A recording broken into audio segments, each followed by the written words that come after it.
live. You see they're dry. You see there's no marrow in the bone. You see they're scattered all over the valley. They ain't even full skeletons. I mean, the bones are scattered all over the valley. They're just bones. But answer me a question, Ezekiel. Can these bones live?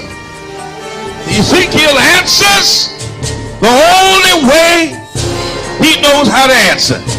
Lord, you know. Critical race theory was born out of critical legal theory. Am I teaching y'all something today? There emerged two common beliefs linking all critical race theories. First, white supremacy has subordinated black people and other people of color. That's just a fact. How in the world are you going to fight against that being taught in any school? White supremacy has subordinated black people and other people of color. That's a fact. Why don't you want that to be taught in school? You let your schools teach us that Columbus discovered America. That's a lie. You let your schools teach us that George Washington couldn't tell a lie. That's a lie.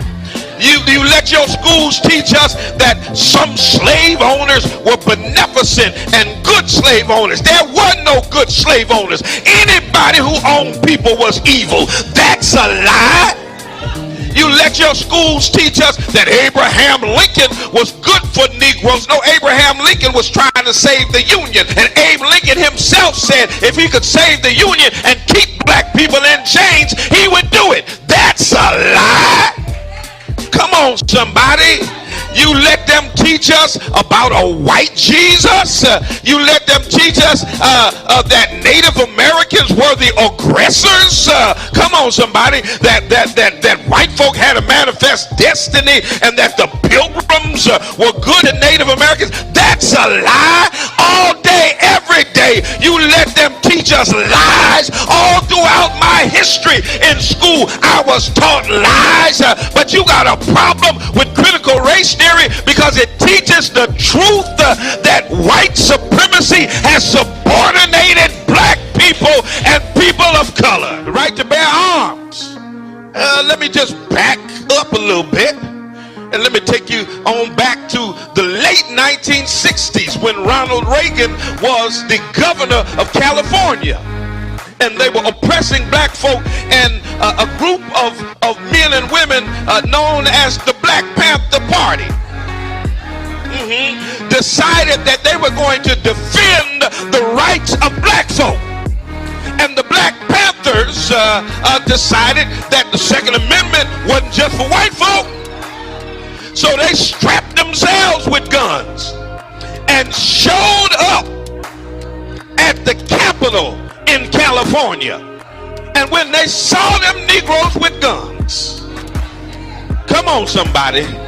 That's why I say if you ever really want to get gun laws changed, just strap all these Negroes up. They'll change them laws before the week is over. When the Black Panthers, watch this, I want you to read, the California legislator passed what was called the Mulford Act. It was a gun control act that decided who could get guns, who couldn't get guns, what could be in your background, what couldn't be in your background. It was the first time in history that the National Rifle Association, the NRA, supported restrictive gun legislation, all because black folk had the nerve to get strapped. Look at your neighbor and say, neighbor, go get strapped.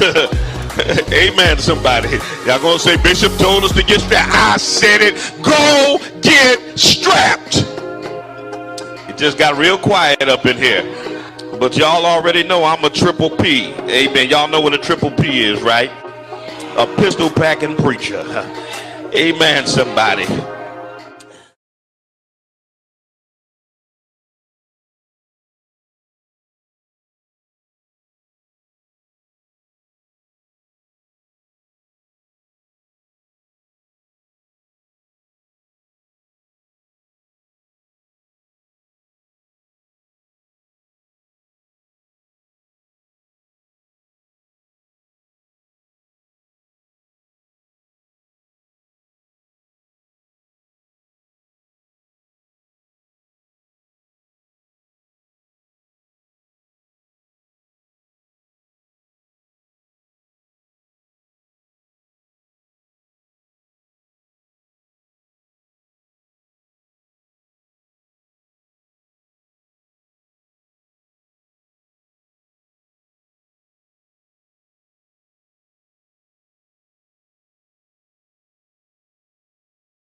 streaming channels available now. Thank you, Jesus.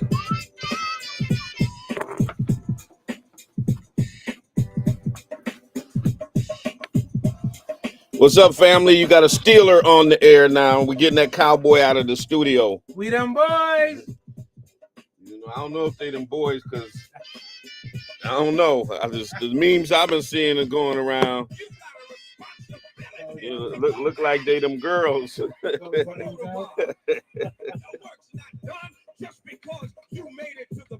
one with party full of guys dancing together with beards and all. Man, the dude in the heels is what's killing me, though. Big old dude. He's dancing on he got on like 5-inch heels. Yeah.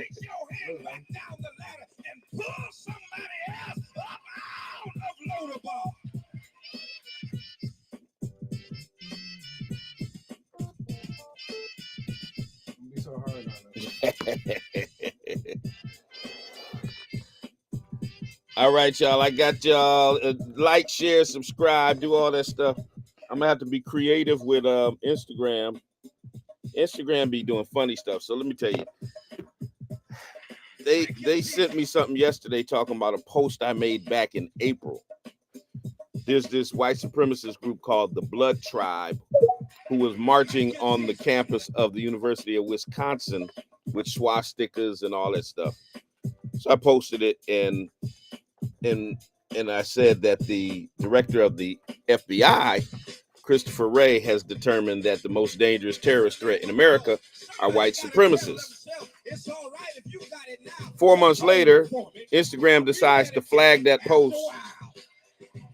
Say I can't be monetized for 6 months. I can't go live for 30 days. I appealed it. They came back and said, okay, we messed up. We made a mistake. We shouldn't have took the post down. They restored the post, took the restrictions off, but they really didn't take the restrictions off because for some reason I still can't go live. You know, games they play, man. Games they play. So I'm gonna have to go live on another channel and connect my regular channel in to get my Instagrammers on. But welcome to everybody else who's on here. Rep your city, rep your town, to my Facebookers and my YouTubers and my Twitter spacers. Do me a favor, rep your city, rep your town. Let me know where you're chiming in from. And bear with me for a minute while I try to be fair to my normally faithful Instagram folks. See if I can get them in here. This you, man, we don't need cowboy phones around here. You might need to call one of them girls. Jerry Jones, please.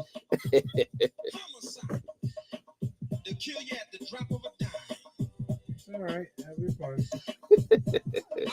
I'm just saying, man, y'all gonna have to get better people to rep y'all, man.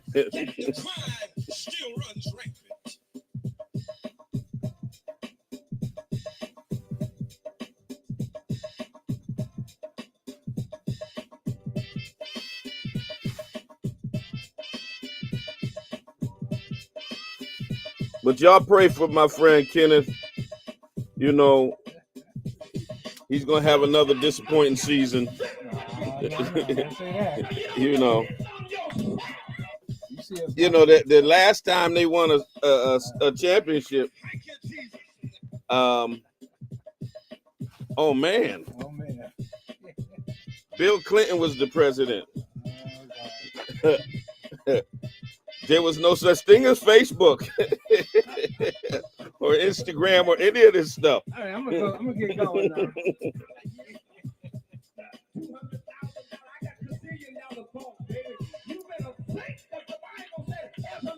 Let me see if I can get my Instagram popping on my other channel.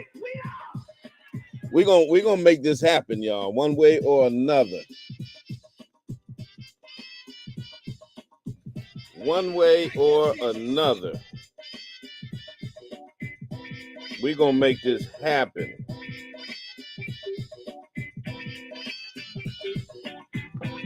they think they gonna keep me locked out, but I don't. Yeah, it ain't finna happen. They trying though. They really trying.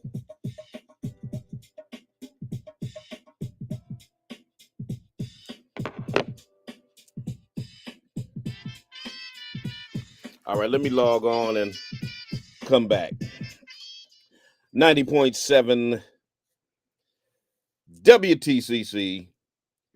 Good morning and welcome to the Spoken Word. I'm your host, Bishop Talbert Swan the second, and as usual, we'll be telling it like it is through cultural idioms and nuances that shape the order, ethos, and chaos of the African American experience. Words have their own vitality, they shape their own consciousness and create their own context for interpreting social and spiritual reality. The spoken word contains the power to reshape the landscape of society. It is 7 minutes past the hour of 9 a.m. And I want to thank Mr. Kenneth Barnett for bringing us up until the 9 o'clock hour with the promise. You can hear the promise every single Monday morning from 6 a.m. to 9 a.m., bringing you the best in gospel music. A good way to start out your Monday morning, a great way to start out your week. And I want to give Kenneth, he just left the studio.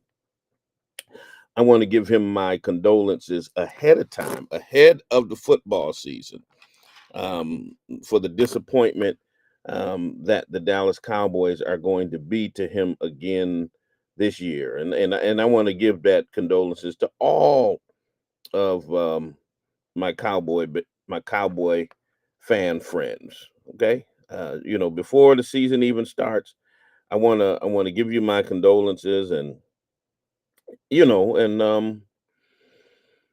tell you that better days may be coming someday down the line. Who knows? 413-736-2781. 413-736-2781 is the number here. Um, if you want to chime in on the conversation, I got everybody on deck except for my Instagram audience. Instagram flagged a post of mine, and then they had to take it back.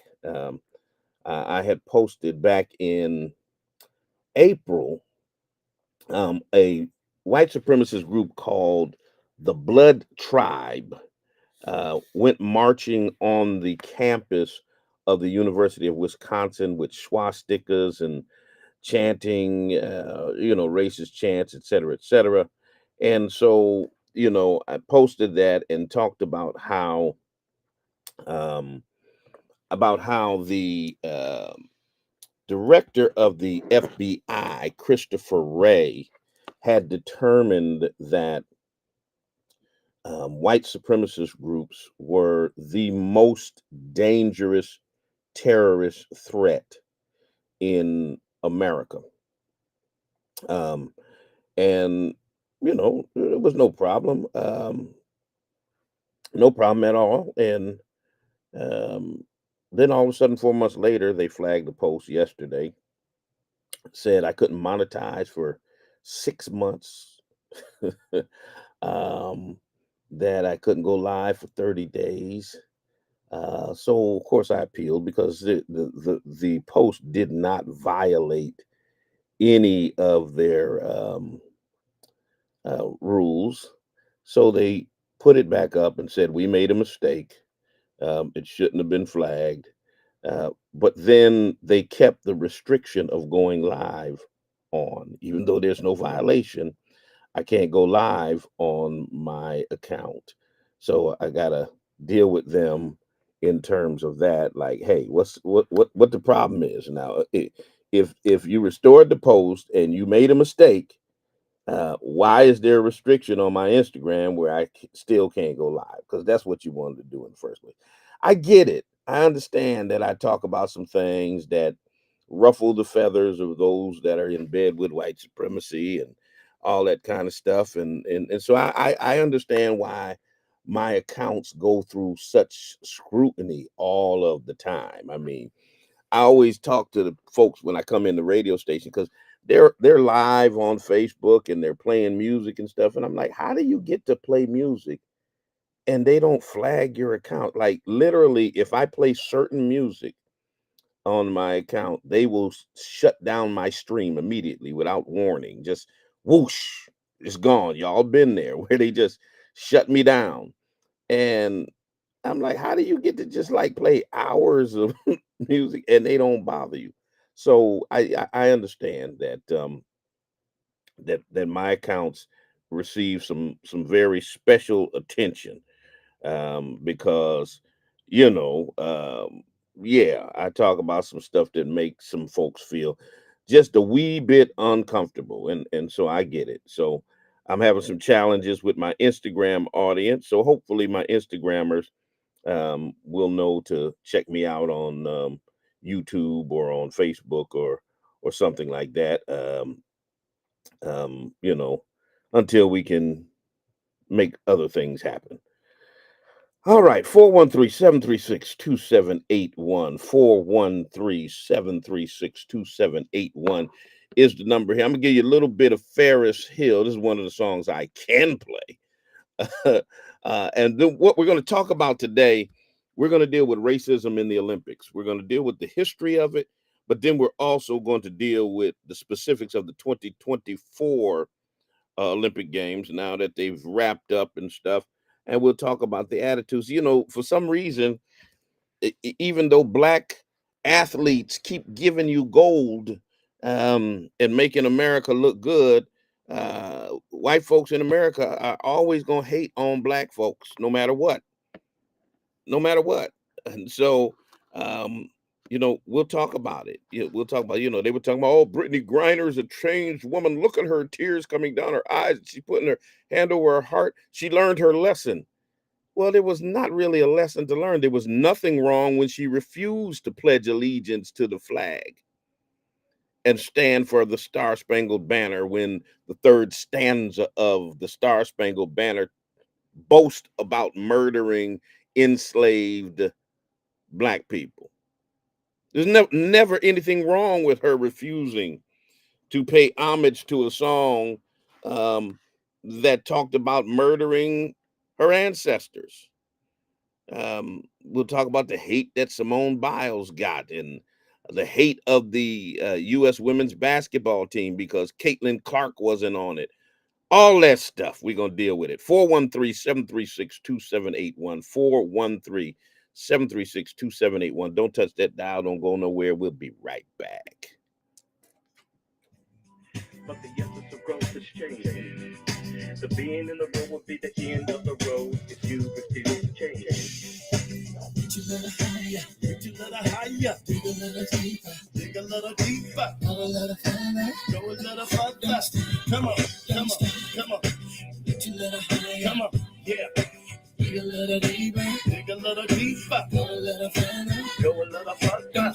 Come on, but don't stop. The essence of life is growth. But the essence of growth is change. The being in the road will be the end of the road if you refuse to change. Your life will never change until you get disgusted with where you are. Whatever you don't hate is what you tolerate. You must learn from the past, plan for the future, and live for today. For it is your daily routine that determines your success or failure in life. It's the choices that you have made up until this point that will determine the rest of your life. So break the cycle that doing enough is simply good enough. You only get out what you put in, so don't settle for the crumbs when you can have the whole loaf. So push yourself beyond your limitations. Come on. Reach a little higher. Reach a little higher. Dig a little deeper. Dig a little deeper. Go a little further. Don't stop. Don't stop. Come on. Don't reach a little higher. Reach a little higher. Dig a little deeper. Dig a little deeper. Go a little further. Go a little further. Don't stop. Don't stop. Don't stop. Don't stop. So you gotta break the routine of trying to beat the system. Manipulators will always try to bypass the process for the quick progress. There are no shortcuts to success. There are no elevators to the top. You gotta take it one step at a time. You gotta break the routine of allowing others to get into your head and control who you are and where you're going.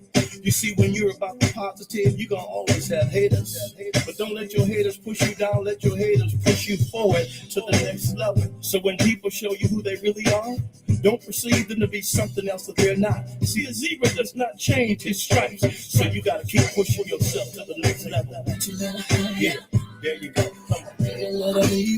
Come on. Yeah. Go a little further. Go a little further. Come on. Don't stop. Come on. Yeah. Reach a little higher. Reach a little higher. Dig a little deeper. Dig a little deeper. Go a little further. Go a little further. Come on. Come on. Come on. You gotta understand that greatness is the nature that you were born out of. You'll never discover your greatness without hard work and dedication. Greatness says more about who you are and what you expect for yourself. And greatness will always attract greatness. Show me your friends and I'll show you the future. The future. You're just a step away. You're just a step away. You're just a step away. Don't ever give up. Come on. You're just a step away. You're almost there. Come on. You gotta push yourself beyond your limitations. You see, there's no mountain too high, no valley too low. You can go where you wanna go. It's all in the power of your imagination. If you can see the invisible, you can do the impossible. So stretch yourself. Take yourself to the next level. Come on, come on, come on. Reach a little higher. Get a little deeper. Go a little further. Come on, come on, come on. Don't stop, come on. Reach a little higher. Dig a little deeper. Go a little further. Don't stop, don't stop, don't stop. Come on. Yeah. Right around the corner. Come on. Come on. Blessings are coming your way. Go a little further. Don't stop. Don't stop until you get your dream. Don't stop. Get your dream. Until you get your dream. Come on. Don't stop until you get your dream. Don't stop. Get your dream. Come on. Yeah. Don't stop. Come on.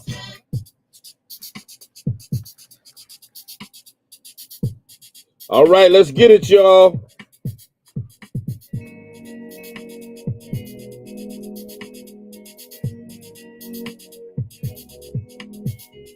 I look in the mirror and I like what I see. A strong, beautiful black woman staring back at me. One who's seen a lot of pain and had her share of sorrow, but who never gave up hope for a brighter tomorrow. I've been lied to, cheated on, stolen from and hit, but it just made me stronger and I refuse to quit. That's right. And though I've been tempted, I refuse to stoop to their level. Don't go down. I rose above that nonsense and made a liar of the devil. All right now. The devil who said I wasn't good enough, cute enough, or worthy of love, I kicked his butt with divine power from above. Power that says I can do all things through Christ, which strengthens me and brought me out of darkness so that I could see that I'm smart, I'm beautiful, I'm a child of the King. Abundant love for me he came to bring. Oh yes, when I look in the mirror, I love what I see. She's looking good. That strong, beautiful black woman, that woman is me.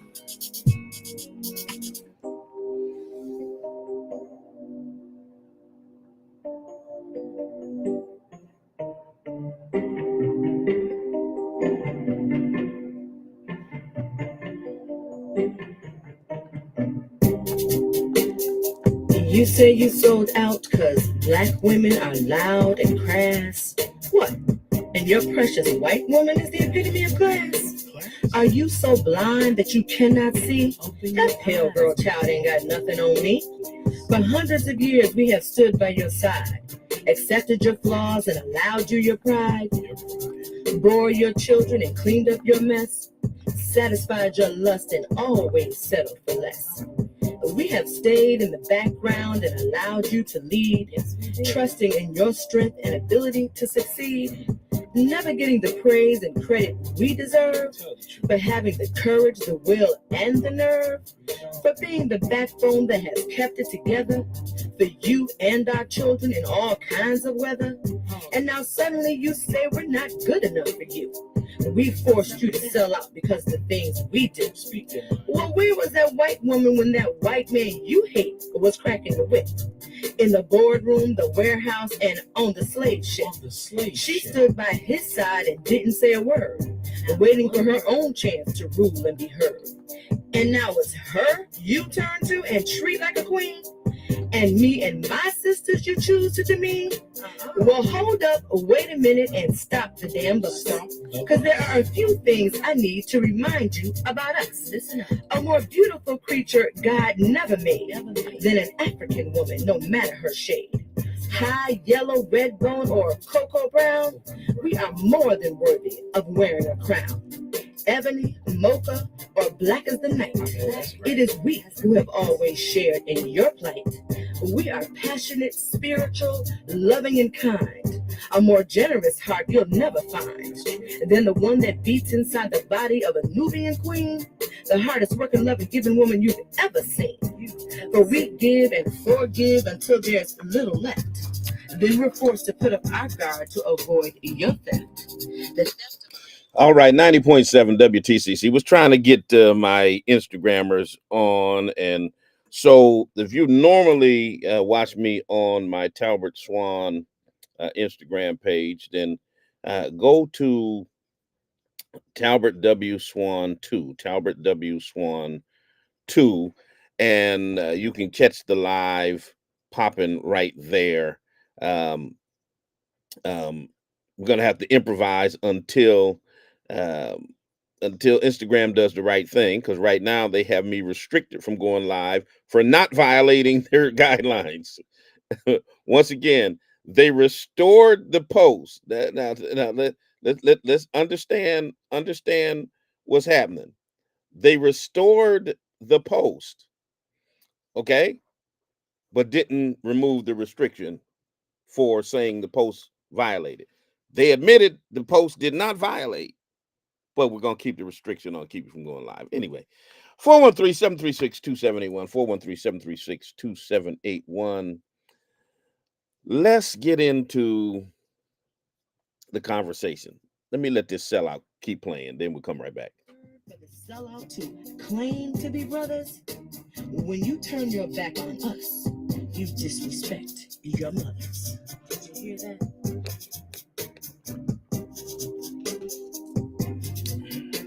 This is a response to the sellout. I wanted to play that today because we're going to get our sermon podcast popping again. I preached a message yesterday, the danger, beware of the betrayer. Beware of the betrayer. And we talked about how Judas betrayed Jesus, and we juxtaposed that against the historical backdrop of um, those who betrayed us on the plantation, and those who continue to betray us in the Black community even to this day. So go check that out. It's worth your while. Go check that sermon out. Beware of the betrayer.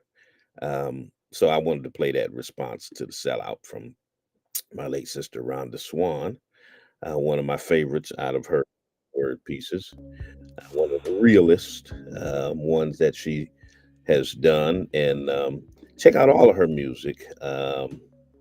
Anywhere you stream it on Spotify, Pandora, wherever, Apple Music, you can catch it all there. 413-736-2781. Rep your city, rep your town. Let me know where you are chiming in from. Okay, we got about 108 people on Instagram, so we're making up. We're making up. If you normally watch on Instagram, go on over to Talbert Swan, Talbert W Swan 2. We'll be broadcasting live from there until we can get Instagram to do the right thing and take this stupid restriction off my account for not violating um, your guidelines. I mean, I posted a video that was all over the news, and everywhere. But anyway, 413-736-2781, 413-736-2781 is the number here. Okay, I see you. Let me see who we got in the building. Oh, your Cowboys lost yesterday. Good morning, Whitney, my baby girl from Chicago. Uh, I was teasing Kenneth about the dude in the 6-inch heels, man. What's going on with them boys? Anyway, I'm gonna leave that alone.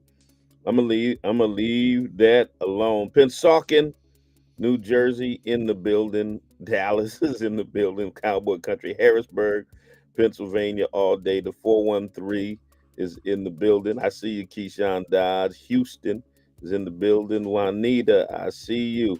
I see you, Mother Green. Um, good morning, Kansas City. Good morning, New York City.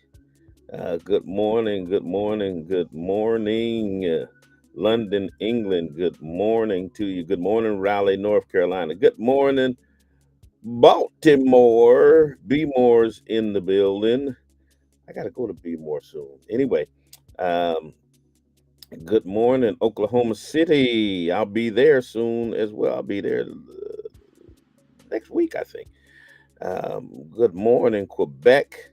Good morning, everybody from everywhere. Rep your city, rep your town. If you're in the uh, YouTube space, if you're in the Twitter space, if you're on my improvised Instagram space, wherever you're chiming in from, good morning to each and every one of you. Want to also remind you the NAACP Freedom Fund dinner is taking place at the Sheraton on October 17th.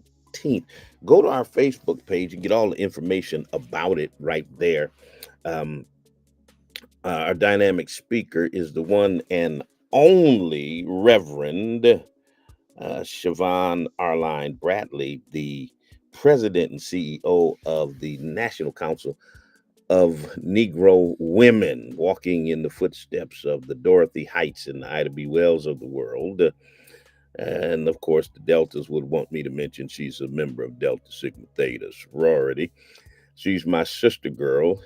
We've worked together for many years, going way, way back um, when she was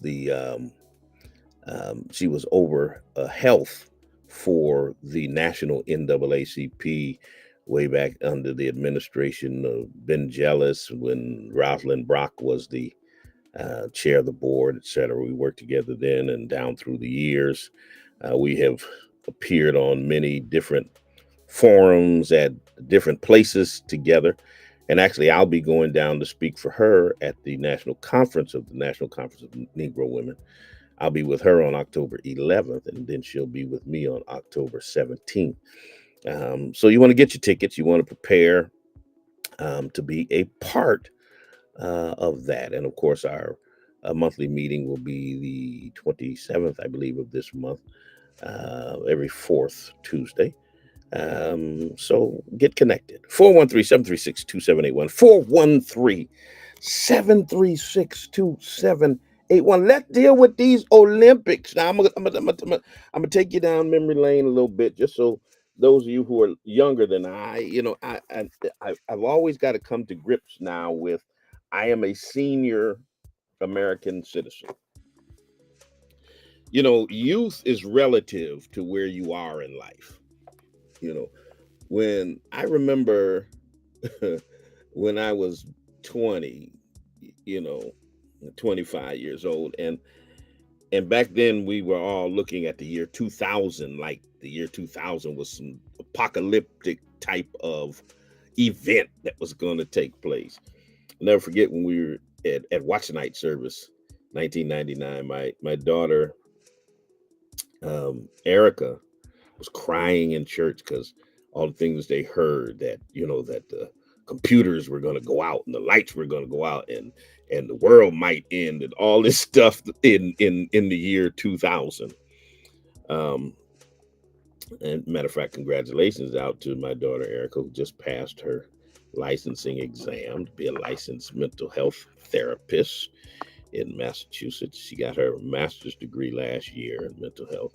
And so she's doing big things. And about the only disappointing thing she's done is moving her and my grandbabies all the way to Houston last month. But anyway, congrats out to my baby girl. Um, Back to the story was when I was in my 20s, I looked at the year 2000 like it was a long way away and I was going to be old. I was like, oh my God, I'll be 35. And to me, that was old. So being old is a matter of perspective. When you're 14, 25 is old. When you're 20, 35 is old. When you're 35, 50 is old. And when you're 50, 65 is old. When you're 65, it ain't that old. I'm not 65, but I'm a senior. I got my AARP card and all of that kind of stuff. So I have to remember that a lot of times people I'm talking to don't have a reference point to some, and I hate to call them historical events because they happened during my lifetime, but I guess from the perspective of younger people, they are historical. They are. I never forget when the first time I brought my son Talbert to the radio station, and ironically, I'm now bringing my grandchildren to the radio station. Over the past month, I had my two granddaughters who were hanging out with me for the summer in the radio station. And before that, my children used to come on Monday holidays when they didn't have school and in the summertime. And first time I brought my son Talbert to the radio station, he is a recording artist now, so all into the music industry and stuff. But he had never seen a record player. And matter of fact, there's two sitting right over here. And he said, "Dad, is that what a record player looks like?" And it didn't dawn on me until he said that he grew up in the world of CDs. He had never seen a record player or a tape recorder.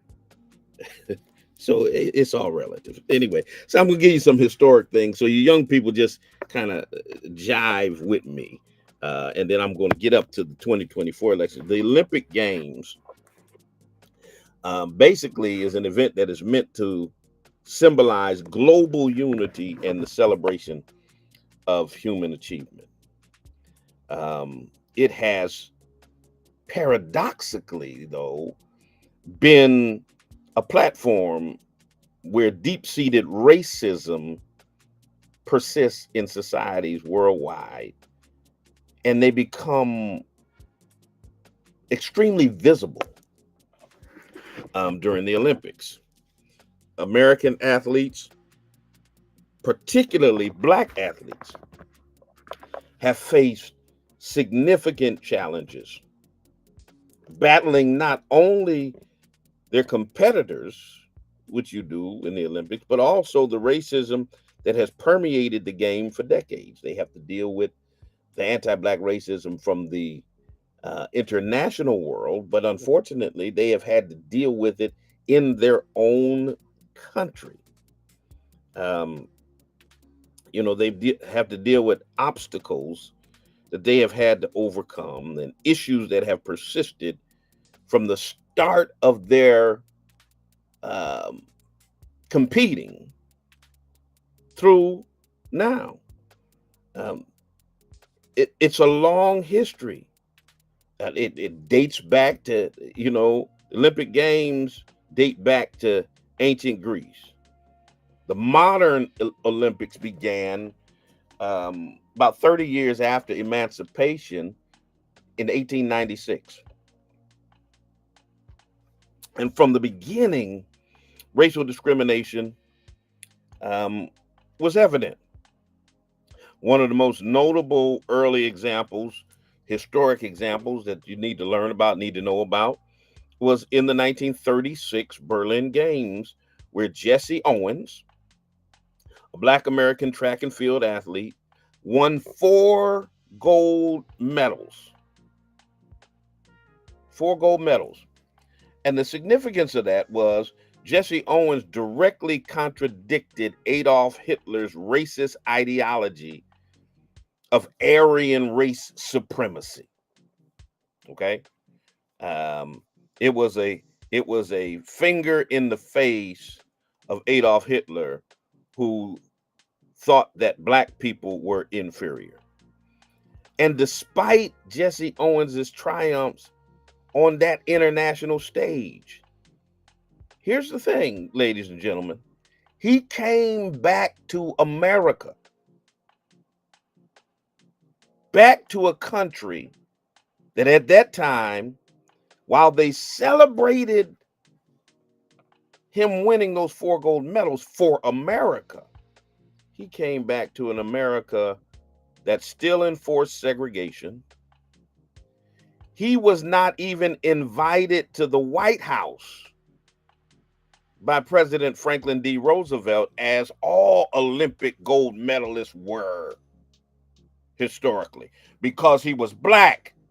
Jesse couldn't come to the White House to be celebrated by FDR, one of those presidents that y'all celebrate. Good morning, caller.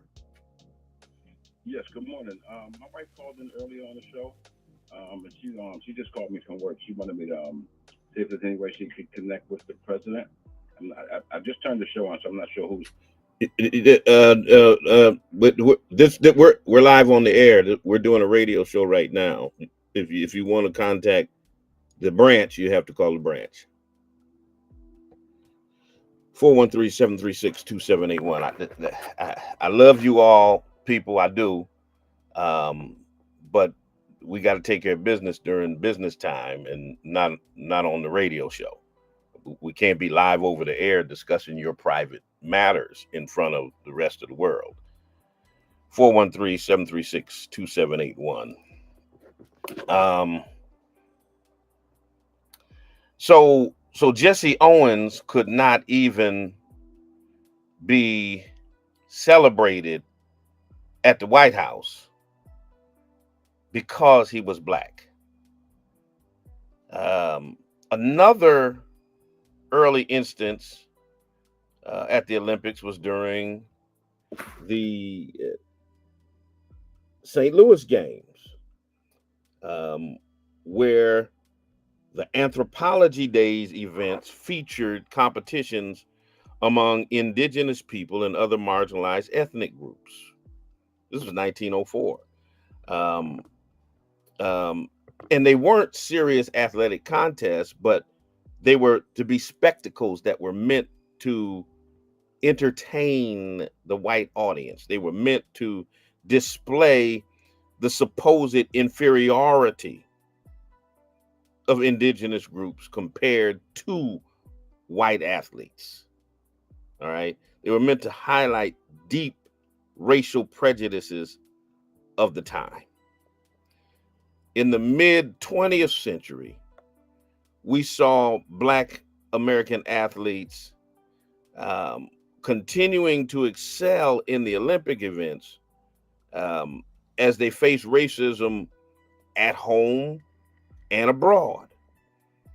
In the 1968 Mexico City Olympics, it became a focal point of the struggle when Tommy Smith and John Carlos, 2 Black American sprinters, and you all will remember, even if you weren't alive and didn't, I was only 3 years old, but if you're a student of history, you remember that iconic photo of them raising their fists in a Black Power salute during the medal ceremony.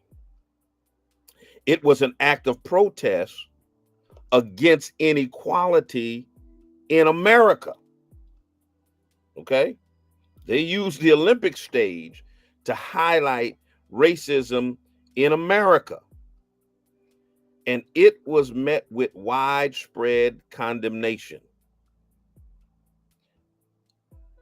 Not only did America condemn it, but they were suspended from the Olympic team and got all kinds of backlash when they got back home. That incident, and this was now this was 30 some odd years after Jesse Owens was not invited to the White House. Jesse Owens wasn't invited to the White House in 36. This is 68. This is 32 years later. These two brothers get kicked off of the Olympic team. That incident underscored the difficulty that Black athletes had faced in using their platforms to speak out against racism. Those two sprinters doing the Black Power salute to protest racism in the United States was no different. It was the precursor of Colin Kaepernick and Black football players taking a knee to protest the extrajudicial murder of Black people in the United States in the 2000s. 60 years nearly after Juan Carlos et al. Did what they did. They used their platform to exploit the racism in America, to speak out against it. And see, the mentality in America is that Black athletes are supposed to be apolitical despite the oppressive conditions that they have to live through and endure. You ain't supposed to speak about it. You ain't supposed to do nothing out there on that field, on that court, in that pool, wherever, except entertain us.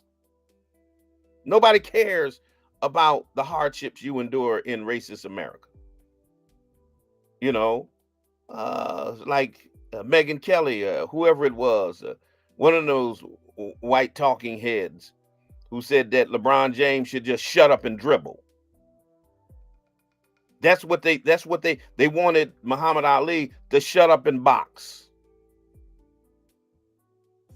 They wanted Colin Kaepernick to shut up and pass the football. We don't want to hear about racism in America. We don't want to hear about the plight of Black people in America. We want you to just entertain us in that sports arena.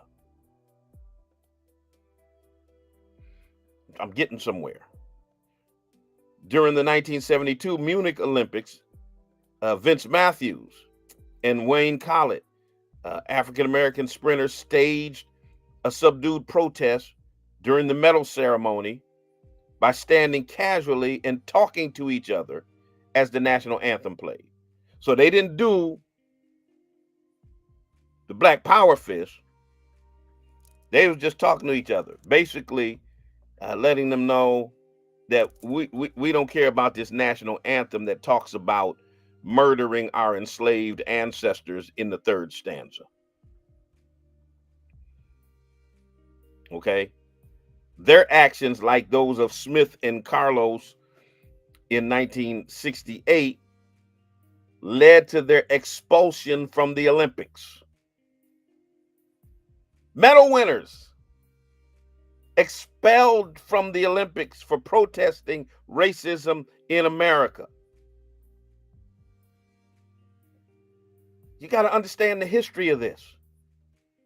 These moments of protest were not just reactions to international racism, but they pointed out the systemic racism that Black athletes faced within the United States, and the U.S. wasn't going to be put on blast, so they said we got to get rid of these N-words. Now think about it. Think about it. They're exposing racism in America, and how does America respond? By being racist and kicking them off and expelling them from the Olympics. Then we move forward to the 21st century. As the years progressed, Black athletes continued to dominate in many Olympic sports, but the specter of racism never disappeared. In 1992, in the Barcelona Olympics, that's been a wide discussion over the past week because the men's basketball team just won the gold medal. And of course, they've been comparing them to the 1992 Dream Team. Would the Dream Team beat this team? Yada, yada, yada. And so the Dream Team at that time, composed of the best basketball players, was a global sensation. But the media coverage downplayed the contributions of Black players. They, of course, focused on the leadership of the white athletes like Larry Bird. Forget Michael Jordan, forget Clyde Drexler, forget all of those guys. We got to talk about the great white hopes. In the 21st century, athletes like Serena and Venus Williams and Gabby Douglas and Simone Biles, face racist commentary, media scrutiny, despite their unparalleled achievements. Simone Biles, in particular, has been subject to criticism that is clearly racially charged, with folks questioning her dominance in gymnastics in ways that echo racial prejudices of earlier decades. They even had the nerve this time to say, put out a meme to say Simone Biles is the Caitlin Clark of gymnastics. Simone Biles is the most decorated gymnast in history. Caitlin Clark has won nothing. She lost both times she appeared in the national championship in college. Her current team is like 10 and 15 and will doubtfully even make the playoffs. So she's won absolutely nothing, but somehow, some way, Simone Biles is the Caitlin Clark? How dare you even compare the two? So let's fast forward to 2024 Olympics that we just watched, that was held in Paris. Once again, it highlighted the persistent issue of racism in sports. Black athletes faced overt and subtle forms of racism from international competitors, from the media, and from their own teams. Well, you always got to be making it about race, Bishop Swan. Well, you always got to be making it about race. So as long as we live in a world that makes it about race, we're going to talk about it. And y'all can pretend that it doesn't exist all you want, especially those of you who don't live it.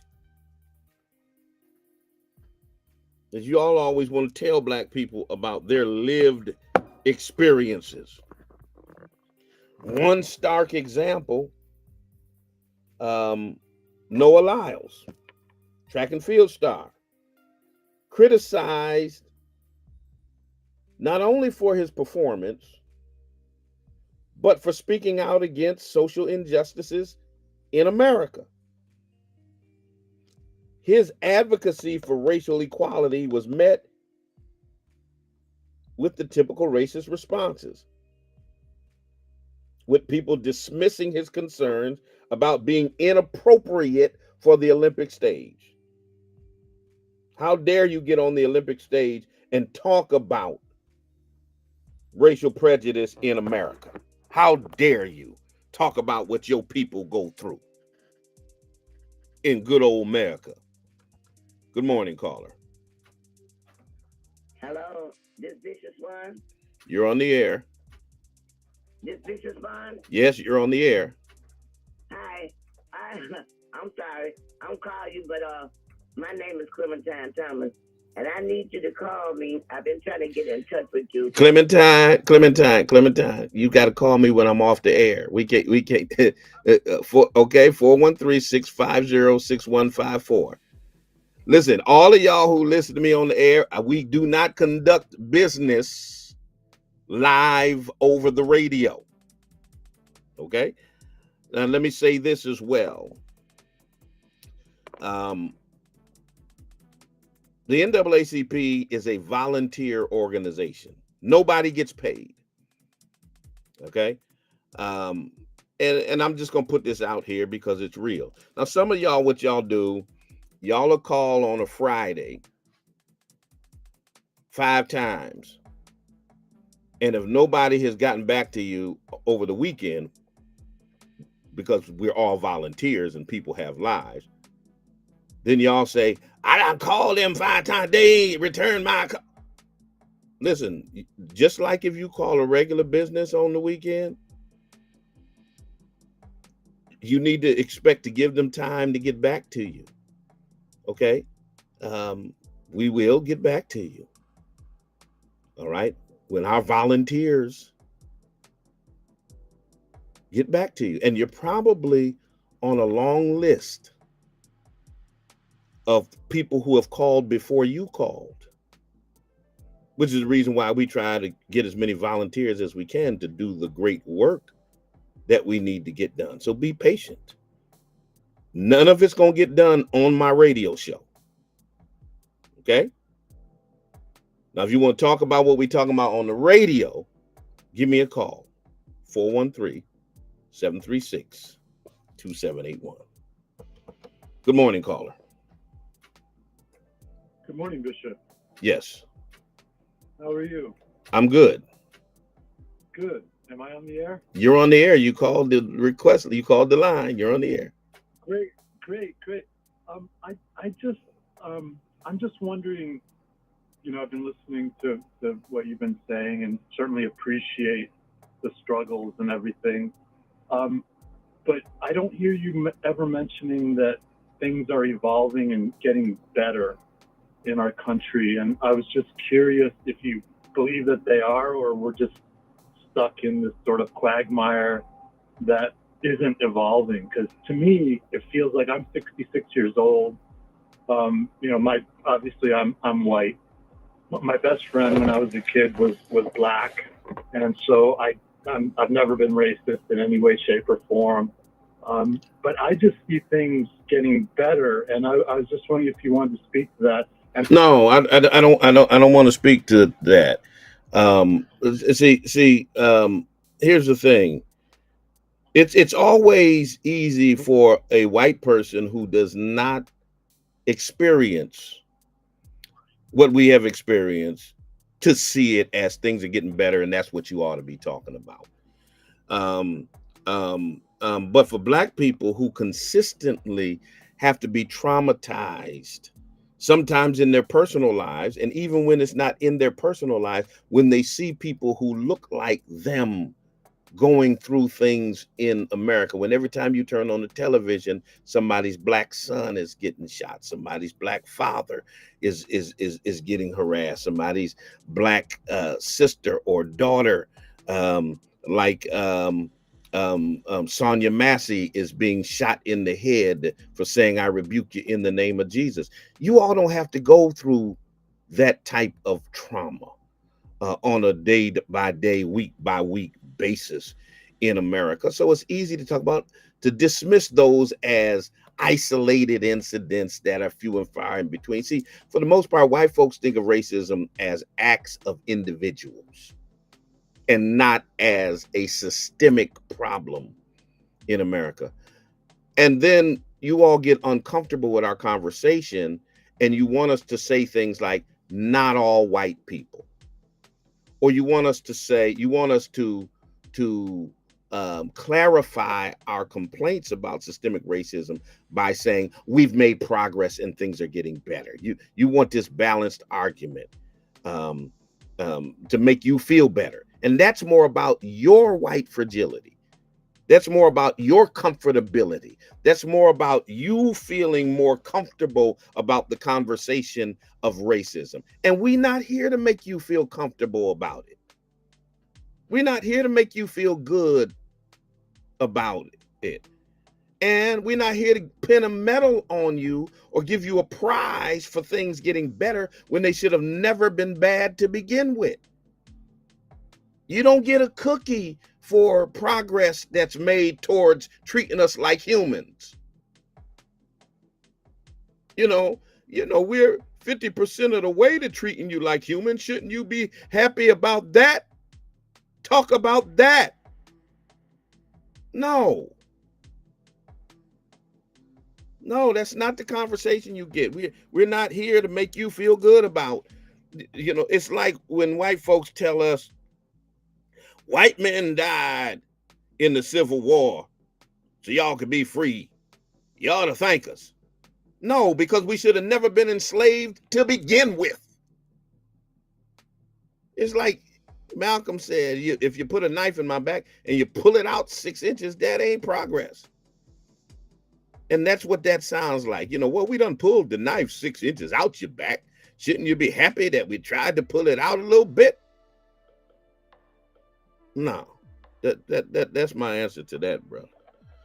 413-736-2781. In swimming in this 2024 Olympics, Simone Manuel, the first African-American woman to win an individual gold medal, faced renewed scrutiny and racially charged comments after a narrow loss in the 100-meter freestyle final. Despite her previous success, the media and fans wanted to diminish her achievements, wanted to highlight the double standard that exists with Black athletes. In gymnastics, Jordan Childs dealt with racist remarks and commentary, questioning her place on the team, despite her clear qualifications and her outstanding performances. All right. Sha'Carri Richardson, faced all kinds of scrutiny because she got bronze and didn't get gold.